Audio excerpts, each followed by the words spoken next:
ரீசெண்டாக இந்த நீங்கள் டிஎம்ஐ ஃபினான்ஸ் அப்படிங்கிற ஆப்பில் லோன் எடுத்தாலும் சரி, இல்லை நீங்கள் வந்து அந்த ஃப்ளிப்கார்ட்டில் ஷாப்பிங்கில் போயிட்டு நம்ம வந்து ஃப்ளிப்கார்ட் இஎம்ஐ அப்படிங்கிற மாதிரி ரீசெண்டாக புதுசாக ஒரு ஆப்ஷன் யூஸ் பண்ணி நம்ம வந்து பொருள் வாங்குகிறோம் அப்படிங்கிற பட்சத்தில் நமக்கு இந்த டிஎம் ஃபினான்ஸ் வந்து லோன் கொடுப்பாங்க.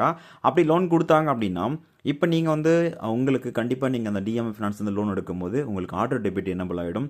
மந்த்லி பார்த்தீங்கன்னா எவ்ரி மந்த்து 5ஆம் தேதி உங்களுக்கான அமௌண்ட்டை உங்களுடைய ஜிபே, ஃபோன்பே, யூபிஐ ஆப்பில் இருந்தோ இல்லை நீங்கள் கார்டிலேருந்து ஆக்டிவேட் பண்ணிகிட்டு இருக்கீங்கன்னா ஆட்டோமேட்டிக்காக அது எனபிள் ஆகிடும். ஸோ ஆட்டோமேட்டிக்காக அமௌண்ட் வந்து பே ஆகிடும். இப்போது நான் வந்து ஃப்ரீ க்ளோஸ் பண்ண போகிறேன், என்கிட்ட அமௌண்ட் இருக்குது, மொத்த லோன் நான் க்ளோஸ் பண்ண போகிறேன் அப்படின்னு நினச்சிங்கன்னா, ஏற்கனவே பார்த்தீங்கன்னா நான் ஏற்கனவே ஒரு வீடியோவில் சொல்லியிருப்பேன், இந்த டிஎம்ஐ ஃபினான்ஸை பொறுத்தவரையிலும் நம்ம இவங்களுக்குன்னு தனியாக ஒரு ஆப் இருக்குது. பட் ஆப்பில் போனோம் அப்படின்னா நமக்கு பெருசாக எந்த விதமான இன்ஃபர்மேஷன் நம்மளால் வந்து எடுத்துக்க முடியாது. அதாவது நம்மளுடைய இஎம்ஐ எவ்வளோ பே பண்ணியிருக்கோம், எவ்வளோ பெண்டிங் இருக்குது, என்ன ஸ்டேட்டஸ் அப்படிங்கிற விஷயத்த நம்மளால் இந்த டிஎம்ஐ ஃபினான்ஸ் ஆப்லேருந்து எடுத்துக்க முடியல. ஸோ அதனால நம்ம என்ன பண்ணுறோம் அப்படின்னா, நீங்கள் டிஎம்ஐ ஃபினான்ஸ் வந்து ப்ரௌசரில் நீங்கள் வந்து ப்ரௌஸ் பண்ணுங்கள். அது எப்படி பண்ணலாம், எப்படி நீங்கள் வந்து உங்களுடைய லோன் வந்து க்ளோஸ் பண்ணுறதுக்கு எப்படி நீங்கள் ஃபுல் அமௌண்ட் பே பண்ணலாம் அப்படிங்கிற டாப்பிக்கில் இந்த வீடியோ பார்க்க போகிறோம். வீடியோ ஸ்கிப் பண்ணாத பாருங்கள். மறக்காமல் இந்த வீடியோக்கு லைக்கும் நம்மளோட சேனலை சப்ஸ்கிரைப் பண்ணி வச்சுக்கோங்க. இப்போ நீங்கள் உங்களுடைய எந்த ஒரு ப்ரௌசர் யூஸ் பண்ணாலும் சரி, அதில் நீங்கள் டிஎம்ஐ ஃபினான்ஸ் அப்படின்னு சர்ச் பண்ணிக்கோங்க. இல்லைனா வீடியோக்கில் இருக்க டிஸ்கிரிப்ஷன் லிங்க் கொடுத்துருக்கேன். அப்படி நீங்கள் சர்ச் பண்ணீங்க அப்படின்னா ஃபஸ்ட்டு நமக்கு டிஎம்ஐ ஃபினான்ஸ் அப்படிங்கிற மாதிரி ஒரு வெப்சைட் இருக்கும், .in அப்படிங்கிற மாதிரி. அது கிளிக் பண்ணிக்கோங்க. ஸோ உங்களுக்கு இன்டர்ஃபேஸ் இப்படி தான் இருக்கும். இப்போ நீங்கள் என்ன பண்ணுறீங்கன்னா, அங்கே நமக்கு பார்த்தீங்கன்னா ரைட் சைடில் 3 லைன் இருக்கும். அதை கிளிக் பண்ணிட்டீங்க அப்படின்னா அங்கே நமக்கு பார்த்தீங்கன்னா லாகின் அப்படிங்கிற மாதிரி ஒரு ஆப்ஷன் இருக்கும். ஜஸ்ட் அதை கிளிக் பண்ணிக்கோங்க. இங்கே நமக்கு கஸ்டமர் போர்ட்டல் அப்படிங்கிற மாதிரி இருக்கும். அந்த ஒரு ஆப்ஷனை கிளிக் பண்ணிக்கோங்க. ஸோ இப்போ பார்த்தீங்கன்னா நம்ம வந்து இதுக்கு லாகின் பண்ணுறதுக்கு பாஸ்வேர்டு வச்சும் நம்ம லாகின் பண்ணிக்கலாம், இல்லை நம்முடைய ரிஜிஸ்டர் ஃபோன் நம்பர் வச்சு நம்ம லாகின் பண்ணிக்கலாம். மோஸ்ட்லி ரிஜிஸ்டர் ஃபோன் நம்பர் வச்சுக்கோங்க, அதான் பெட்டராக இருக்கும். இப்போ என்ன பண்ணலாம் அப்படின்னு பார்த்தீங்கன்னா, நீங்கள் இந்த டிஎம்ஐ ஃபினான்ஸில் லோன் எடுத்திருப்பீங்க, அந்த ஒரு நேரத்தில் நீங்கள் ஒரு ஃபோன் நம்பர் கொடுத்து ரிஜிஸ்டர் பண்ணியிருப்பீங்க இல்லையா, அந்த ஒரு ஃபோன் நம்பர் இங்கே கரெக்டாக என்டர் பண்ணிக்கோங்க. அப்புறம் சென்ட் ஓடிபி அப்படின்னு கொடுத்தீங்கன்னா அந்த பர்டிகுலர் அந்த நம்பருக்கு ஒரு ஓடிபி போகும், 4 டிஜிட்டு. அந்த நம்பர் நீங்கள் என்டர் பண்ணிக்கோங்க. அப்போ தான் உங்களுடைய உங்களுடைய அந்த லோன் ப்ராசஸ் எப்படி இருக்குது, என்ன ஏது அப்படிங்கிற டீட்டெயில் எல்லாமே பார்த்துக்க முடியும். நம்மளுடைய ப்ரொஃபைலும் ஓப்பன் ஆகும் இந்த டிஎம்ஐ ஃபினான்ஸில். இப்போ நான் வந்து லாகின் பண்ணிட்டு உங்களுக்கு ஷோ பண்ணுறேன். இப்போ நீங்கள் அந்த ஓடிபி என்டர் பண்ணிட்ட அப்புறம் இங்கே நம்ம பாஸ்வேர்ட் செட் பண்ணுமான்னு கேட்குது. பாஸ்வேர்ட் நமக்கு வேண்டாம், ஸோ ஸ்கிப் கொடுத்துக்கலாம்.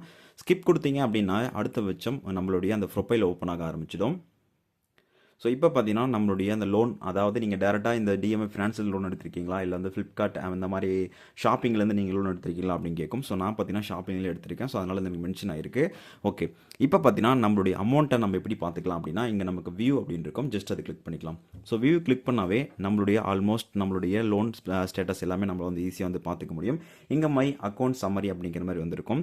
ஸோ அப்புறம் பார்த்தீங்கன்னா நம்ம எவ்வளோ பே பண்ணியிருக்கோம், இன்னும் நமக்கு எவ்வளோ லோன் கொடுத்துருக்காங்க அப்படிங்கிற எல்லா விஷயத்துமே நம்மளுடைய டியூ டேட் எப்போ முடியுது அப்படிங்கிற விஷயத்தை நம்மளால் வந்து ஈஸியாக வந்து பார்த்துக்க முடியும்.